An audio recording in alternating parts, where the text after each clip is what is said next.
Imagine करिए, India की map के एक कोने में एक ऐसा जगह है जो आज भी दुनिया की नज़रों से छुपा हुआ है।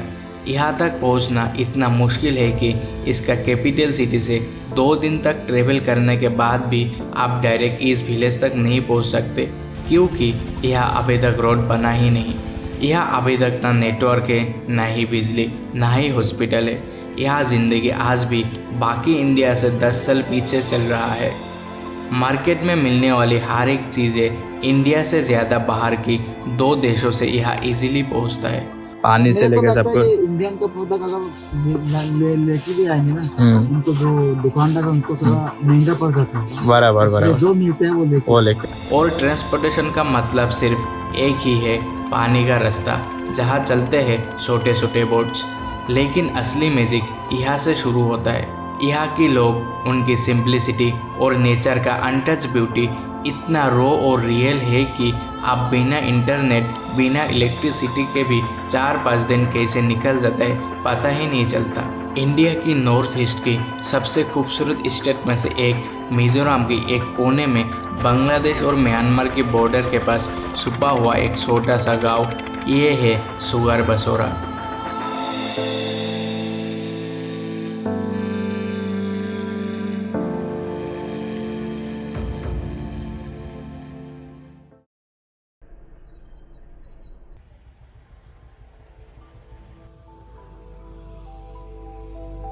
सफ़र शुरू होता है मिजोरम की कैपिटल सिटी आइजोल से।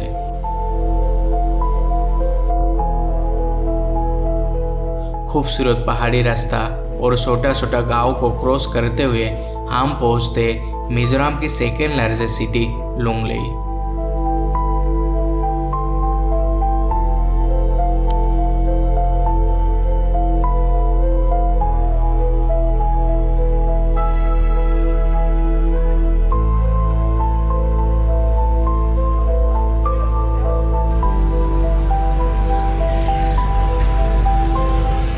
अभी हूँ मिजोरम के लुंगलेई में। ये है हमारा रहीम भाई, रहीम चकमा।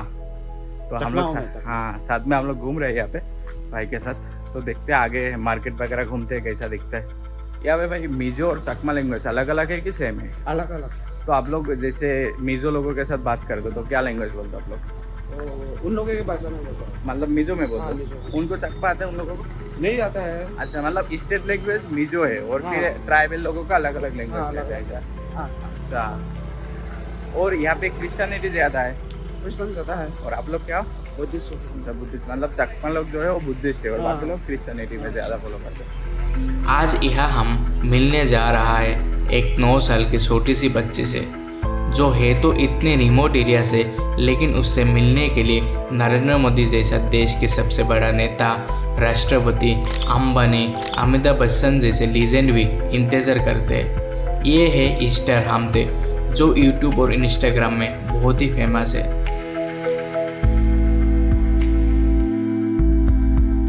आखिर कौन है ये ईस्टर हमते और इतना बड़ी बड़ी हाई प्रोफाइल लोग क्यों इससे मिलना चाहते हैं? जब मैं उसका घर पहुंचा तो दीवार अवार्ड से भरी हुई थी और पूरा कमरा गिफ्ट से, जैसे मैं कोई गिफ्ट शॉप में आ गया। ये सब उसका अवार्ड से या गिफ्ट है जो लोगों ने दिया है इनको। इतना सारा गिफ्ट है।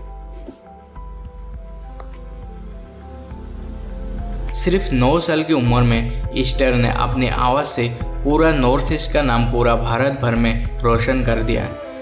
उसका देशभक्ति गाना सुनने के लिए देश के बड़े बड़े लोग उससे बुलाते हैं।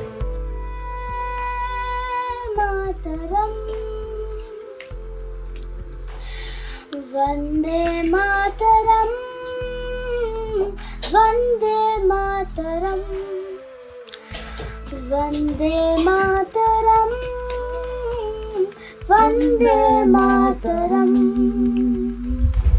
मैं उससे और उसकी फैमिली से मिला और सच कहूँ तो उनकी सिंप्लिसिटी देख के दिल खुश हो गया। मैं एक छोटा सा गिफ्ट लेके गया था और वो उससे पसंद आया। You like it? Yes. Chocolate है और ये पर मुझे क्या पता था रिटर्न में मुझे भी गिफ्ट मिलेगा। जब मैं उस घर से निकला एक प्यारी यादें लेके आया। ईस्टर छोटी ज़रूर है, लेकिन उसने इस उम्र में वो हासिल कर दिया जो बड़े बड़े लोगों को हासिल करने में पूरा ज़िंदगी लग जाता है।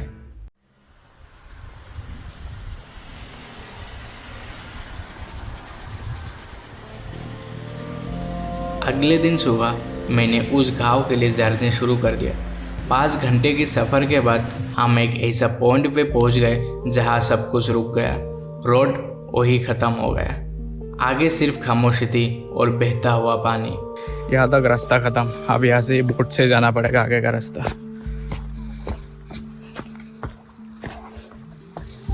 अब सफ़र का नेक्स्ट पार्ट शुरू होता है नदी के साथ। एक छोटी सी बोट जिसमें हम अपनी सारी उम्मीदें लेकर बैठ गए।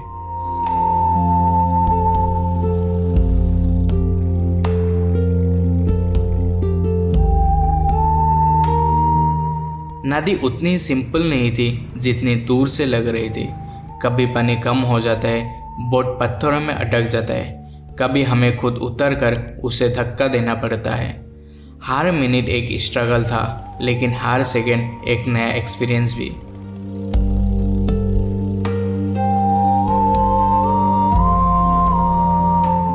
सूरज धीरे धीरे ढल रहा था, आसमान की रंग बदल रहा था और हम उस बहती नदी के साथ उन अननोन विलेज की तरफ बढ़ रहे थे। लगभग 1 घंटे की इस सफ़र के बाद रात पूरी तरह से हो गई थी और फिर अंधेरे और सितारों के बीच दूर से कुछ घरों की हल्की सी रोशनी नजर आई। फाइनली हम उस गांव तक पहुंच ही गया। एक ऐसी जगह जहां तक पहुंचना ही एक कहानी है।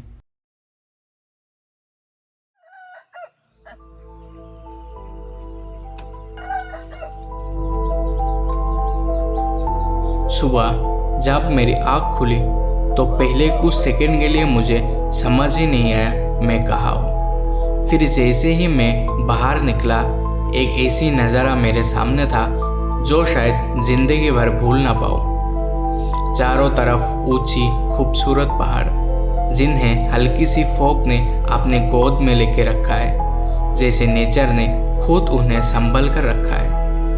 दूर आसमान के कोने से सूरज धीरे धीरे उग रहा था। उसकी पहली किरणें फॉग को चीरते हुए पहाड़ों पर गिर रहा था और पूरा सीन एक सिनेमैटिक फ्रेम जैसा लग रहा था। और नीचे एक शांत सी नदी बिना किसी जल्दी से बह रहे थे, जैसे उससे भी कहीं पहुंचने की फिक्र न हो। इनसे मिलिए, ये है कृपा भाई। इस विलेज को एक्सप्लोर करने के लिए मैं कुछ दिन इनके साथ ही इस विलेज में रुकने वाला हूँ।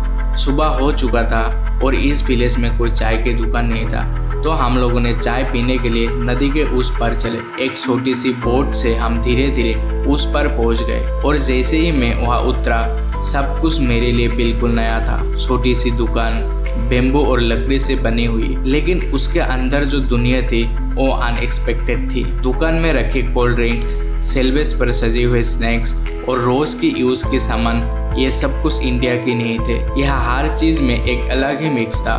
बांग्लादेश और म्यांमार की इन्फ्लुएंस क्लियरली दिख रहा था। 5 रुपया का भी सामान लेकिन वो आते कैसे, एक्चुअली कैसे आता है? पता नहीं, ये तो हम लोग प्लाबुंग से लेके आते हैं। प्लाबुंग में जो बेचने वाले जो दुकानदार होता है वो कहाँ से लाते हैं हमको आइडिया। अच्छा, तो आप लोग तालाबोंग से लेके आते? मतलब यार इंडियन प्रोडक्ट से ज्यादा बांग्लादेशी और म्यांमार के प्रोडक्ट है, पानी से लेके सब कुछ। इंडियन का प्रोडक्ट अगर लेके भी आएंगे ना, उनको जो दुकानदार है उनको थोड़ा महंगा पड़ जाता है। बराबर जो मिलता है वो लेके आते, कि वो इंडिया का कैंडल्स है। तो इंडिया का कैंडल अगर लेंगे हम लोग, तो ये देखिए, ये बांग्लादेश का कैंडल्स है। अच्छा, बांग्लादेश का। अच्छा, ये लिखा है ना। तो मान लो ये 1 दर्जन, एक इतना पैकेट मिलता है। हाँ। तो उसमें लगभग 150 में मिल जाता है। तो थोड़ा, क्योंकि हम लोग थोड़ा सस्ते में मिलने से हम लोग के लिए बहुत ईजी होता है। पैकेजिंग अलग, लैंग्वेज अलग, टेस्ट अलग, जैसे एक छोटी सी गांव में 3 देशों के कल्चर एक साथ मिल रहा हो। तुम्हारा नाम बताओ, नाम क्या है?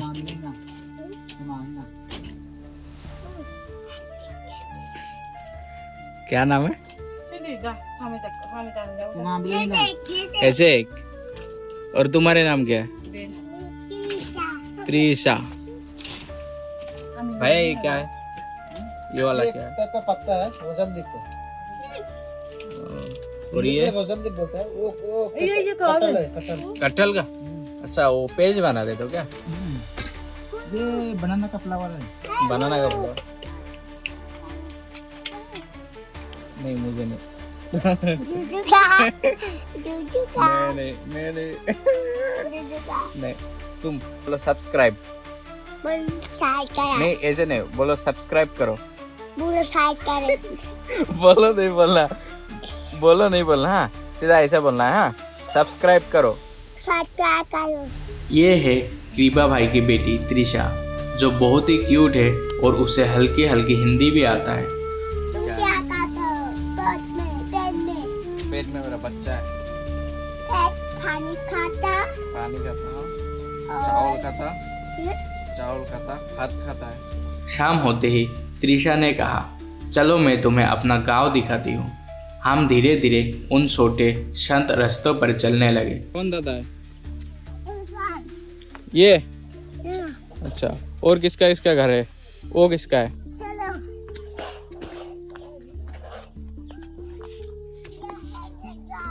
किसका घर है? हाँ क्या नाम है? शैतान। अच्छा और कुछ ही देर में हमारे साथ छोटे छोटे बच्चे का एक पूरा ग्रुप जुड़ गया।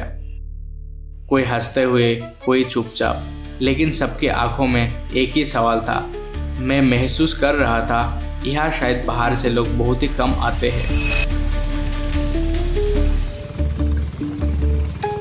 यहाँ की जिंदगी दूर से जितनी सिंपल और पीसफुल लगती है अंदर से उतनी ही मुश्किल और स्ट्रगल से भरी हुई है। यहाँ कोई प्रॉपर स्कूल नहीं है, सिर्फ एक छोटा सा स्कूल जहाँ बच्चे बस क्लास 4 या 5 तक ही पढ़ पाते हैं और वो भी सिर्फ एक टीचर के सहारे। यहाँ कोई रोड नहीं है, इसलिए हर छोटी बड़ी चीज़ों के लिए एक ही सहारा है, नदी और एक छोटी सी बोट। मार्केट जाना हो, सामान लाना हो या किसी का इलाज करवाना हो, सब कुछ इसी बोट पर डिपेंड करता है। सोचिए अगर कोई इमरजेंसी हो जाए तो शहर तक पहुंचने के लिए एक लंबा कभी कभी डरवाना सफ़र नदी के रास्ते तय करना पड़ता है। ना यहाँ हॉस्पिटल है ना ही मेडिकल स्टोर, और नज़दीक टाउन तक पहुंचने के लिए भी 1-2 घंटा लग जाता है, वो भी सिर्फ तब जब सब कुछ ठीक रहे। यहाँ जिंदगी आसान नहीं है, लेकिन फिर भी यहाँ के लोग हर दिन जीते हैं, मुस्कुराते हैं और हर मुश्किल को एक नॉर्मल चीज़ की तरफ एक्सेप्ट कर लेता है।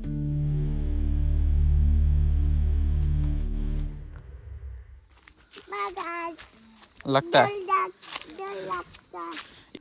आज हमने कुछ अलग प्लान किया। आज हम किसी टूरिस्ट स्पॉट को नहीं बल्कि पहाड़ों के अंदर बसे एक घर जाने वाला हो, एक लोकल भाई के घर। और सिर्फ मिलने नहीं, आज हम उनके साथ उनकी तरह खाना खाएंगे, उनकी लाइफ को फील करेंगे।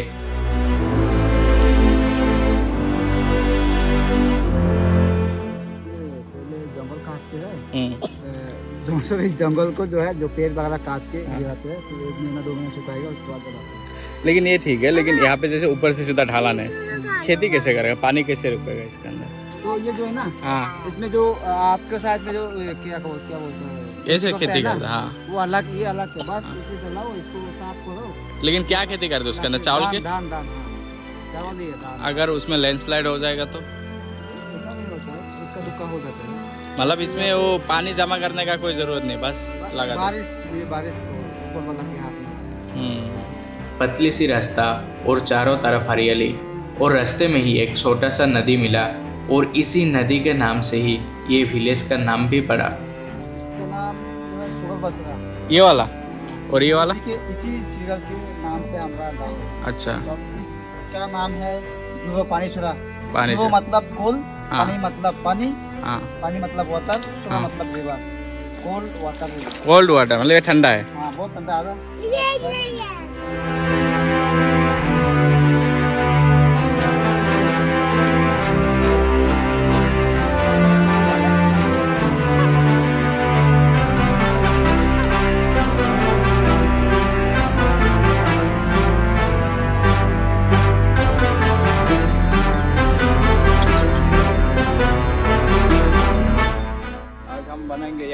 बगल में ये बेम्बू चिकन बनाएंगे अभी यहाँ पे पूरा मसाला वगैरह डाल के इसके अंदर डाल दी। यहाँ पे आग लग गए तो यहाँ पे बनाएंगे।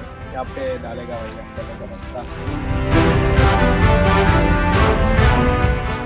ये पूरा फिक्स हो गया। अब इसको आग पे लगा देंगे बस बिंदास, ये पक के रेडी हो जाएगा। इसको बोलते बेम्बू चिकन। इसके अंदर चिकन है, मसाला है, सब है। और ये एरिया व्यू आप देख ही सकते हो।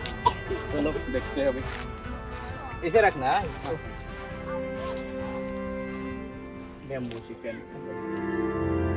There's a quiet river in the way you breathe. Oh, every word you leave behind keeps circling me. Stay here, don't measure the hours. Your hand on my skin is enough. मैं इस गांव और उनके लिए एक stranger था, लेकिन उन्होंने एक सेकंड के लिए भी मुझे ऐसा फील नहीं होने दिया। मेरे आते ही आंटी ने अलग अलग टाइप की मिठाई बनाई, जिसका नाम तो मुझे पता नहीं, लेकिन टेस्ट बहुत ही अच्छा था। ये क्या है, मतलब कैसे बना? बोलते हैं हम लोग पपीते पीदे पीदे पीते। हाँ, ये आग में ऐसे, ये राइस का है। स्टिकी राइस है। पीदे मतलब बिस्कुट, ये लोकल हैंडमेड है। अच्छा, इसको ऐसे बना के आग में डाल के ऐसे पकाते हैं, मतलब वो बर्तन में डाल के। फिर जो 1 या 2 दिन के बाद ये पट्टर बन जाता है ना, इसलिए आग में डालते हैं। इसलिए इसके पहले यहाँ पे वो था, एक पत्ता था, केले का पत्ता। केले का पत्ता नहीं, एक जंगल में मिलता है एक पत्ता, उसको पित्ते वाला बोलते हैं। अच्छा ऐसा है, मतलब ऐसे पैक कर दे उसके अंदर, फिर उसको आग में डाल देते हो। पैक करके हाँ, ऐसे रख देते हो बर्तन में डालते हैं। बर्तन में बर्तन में डालते हैं, फिर नीचे वाला पानी बहता है, ऊपर में वो ये डालते हैं। वो जैसे मोमोज पकते हैं उस हाँ, टाइप की हाँ। करते हो। अच्छा, समझ गया। टेस्ट कैसा है? अच्छा, सच में अच्छा। अलग अलग बना सकते हैं।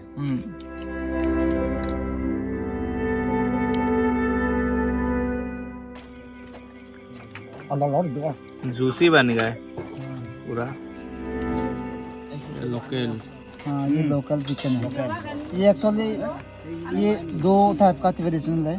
ये जो है बम्बू से बनाया हुआ है, और ये एक पानी कुमरा होता है। पानी कुमरा पानी कुमरा कैसे बनाते हैं हम लोग लोकल के साथ। एक्चुअली हमारा जो कल्चर है, कल्चर के हिसाब से जो मेहमान है उसको जो है टंगरी खिलाते हैं हम लोग। अच्छा, लेग पीस नहीं, मेन लेग। हाँ, पैर।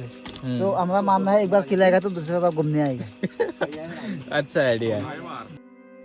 फिर हम खाना खाने बैठे, सब लोग एक साथ। पता नहीं मैं कब लास्ट टाइम ऐसे खाना खाया था।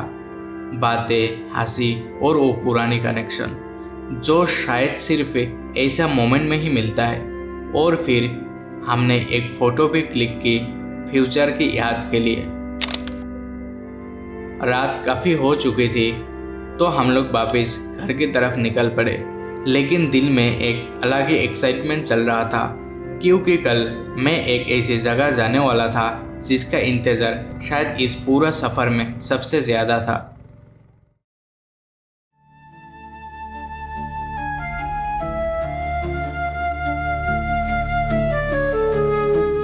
आज का दिन इस सफ़र का शायद सबसे यूनिक और थ्रिलिंग चैप्टर होने वाला था। आज हम जा रहे हैं एक ऐसा गांव की तरफ जो बिल्कुल बॉर्डर के पास बसा हुआ है। इतना पास कि बांग्लादेश सिर्फ कुछ ही मीटर में है, बीच में सिर्फ एक छोटा सा नदी।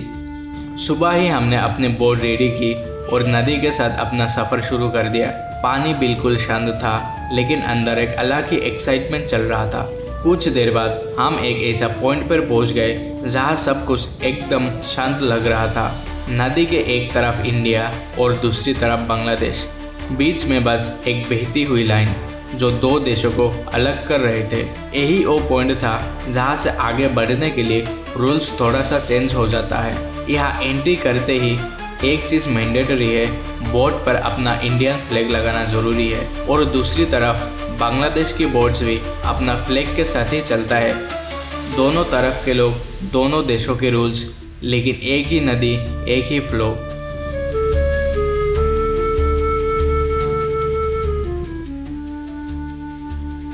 यहाँ इस अनोखे सफ़र में मेरा एक नया दोस्त है, एक छोटा सा बच्चा जो हिंदी थोड़ी बहुत बोल लेती है, लेकिन ना उसे पूरा जानकारी है, ना प्रॉपर कनेक्शन है इस दुनिया से।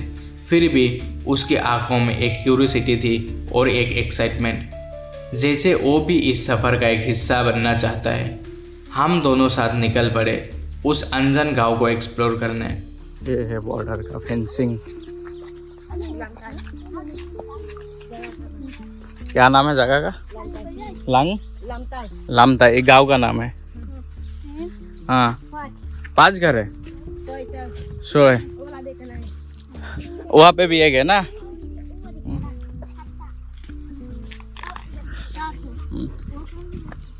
तुम लोग स्कूल कैसे है? यहाँ पे स्कूल है? अच्छा, वहाँ पे जाना पड़ता है ना।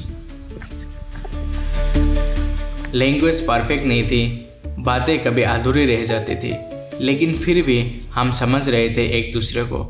कभी वो आगे आगे चलता था, कभी मुड़कर देखते थे मैं पीछे से आ रहा हूँ या नहीं, और कभी बिना कुछ कहे बस मुस्कुरा देते। ये घर है ना, वो भैया भी देख रहा है कि ये बंदा कहाँ से आ रहा है। ये शायद बहुत पहले बनाया होगा बॉर्डर, ऐसा सील करके, फिर इनको पता होगा कि नहीं बॉर्डर तो उधर है नदी में, तो इसको फिर ऐसे रहने दिया।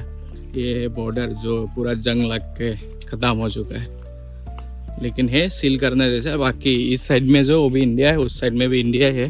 पता नहीं यहाँ पे क्यों बॉर्डर बना के रखा था पहले। अभी तो यहाँ पे कोई नहीं रहता, ऐसा काम के लिए नहीं है। इस विलेज में जो मैंने फील किया वो सिर्फ ट्रेवल नहीं था, एक बिल्कुल अलग ही एक्सपीरियंस था। यहाँ के ज़्यादा लोगों ने शायद अपनी ज़िंदगी में पहली बार किसी आउटसाइडर को देख रहा था। जब मैं गांव के बीच से गुजर रहा था, लोगों ने मुझे देख रहा था, थोड़ा हैरान होकर, थोड़ा क्यूरियस होकर। उनकी नज़र अजीब नहीं थी, बस नई थी। ये इतना रिमोट विलेज है कि ना ये लोग बाहर जा पाता है, ना ही यहाँ कोई बाहर से आता है। कुछ लोग मेरे पास आया, हम साथ बैठ गए। लैंग्वेज बैरियर था, वर्ड्स परफेक्ट नहीं था, लेकिन फिर भी हमने बातें शेयर की। उस मोमेंट में मुझे एक अजीब सी रियलाइजेशन हुआ कि मैं सिर्फ एक ट्रेवलर नहीं हूँ, शायद मैं उनकी दुनिया में आने वाला पहला आउटसाइडर हूँ। और ये फीलिंग एक्साइटिंग भी थी, थोड़ी इमोशनल भी, क्योंकि उस वक्त मुझे समझ में आया दुनिया कितना बड़ी है और कितना छोटी भी। अभी हम लोग यहाँ पे नहा रहे हैं भाई के लोगों के साथ। ये ऊपर ये बांग्लादेश है और ये इंडिया है हमारे यहाँ पे। तो ये बांग्लादेश है, अभी क्रॉस करेगा तो इधर ही बांग्लादेश। और हम यहाँ पे नहा रहे हैं। ये हमारा होस्ट है। अपन ना इंडिया में ना बांग्लादेश में, हम बीच में। पानी इंडिया का भी नहीं है, बांग्लादेश का भी नहीं है। बीच में ना। क्योंकि इस पानी में ना हाँ। इंडिया का बहुत भी चलता है, बांग्लादेश का भी बहुत भी चलता है, लेकिन अपना झंडा होना चाहिए भाई। लेकिन भाई जितना भी बोलो, अपन बांग्लादेश में कभी भी नहीं जाएंगे, जितना भी पैसा रोकवा देंगे कभी नहीं जाएंगे। I don't like Bangladesh. I don't like Bangladesh. There's a quiet river in the way you breathe. Oh, every word you leave behind keeps circling me. Stay here, don't measure the hours. Your head.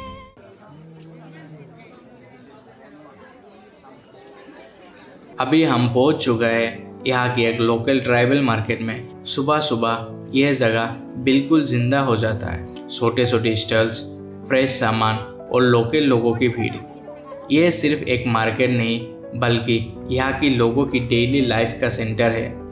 लेकिन इस जगह को खास सिर्फ इस market नहीं बनाता, इसकी हिस्ट्री भी उतना ही इंटरेस्टिंग है। आज जिस जगह को हम देख रहा है वही कभी साउथ मिजोरम का एक इम्पोर्टेंट गेटवे हुआ करता था। पुराने टाइम में जब रोड्स और हाईवे का कॉन्सेप्ट भी नहीं था, तब ब्रिटिश मिशनरीज और उनकी असिस्टेंट्स इसी रोड से यहाँ एंटर करते थे। बांग्लादेश का आज का रीजन यानी पुराने चिटागंग हिल ट्रैक साइड से आते हुए वो रिवर रूट्स को यूज़ करके इस एरिया तक पहुँचते थे। और इसी रास्ते साउथ मिजोरम में क्रिश्चियनिटी का स्प्रेड शुरू हुआ। उस टाइम में यह जगह सिर्फ एक बॉर्डर टाउन नहीं था, ये एक कल्चर और हिस्टोरिकल एंट्री पॉइंट थी।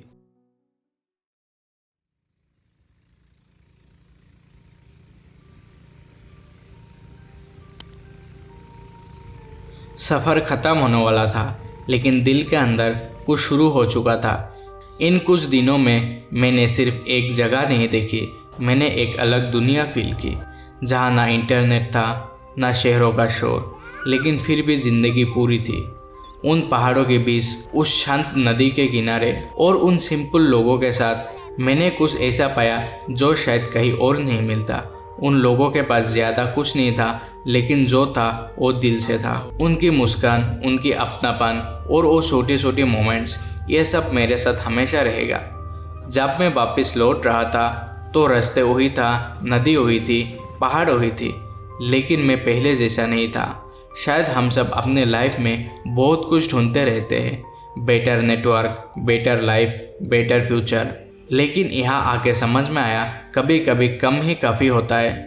और शायद इसीलिए ये सफ़र सिर्फ एक ट्रैवल स्टोरी नहीं बना, यह मेरी ज़िंदगी का एक हिस्सा बन गया।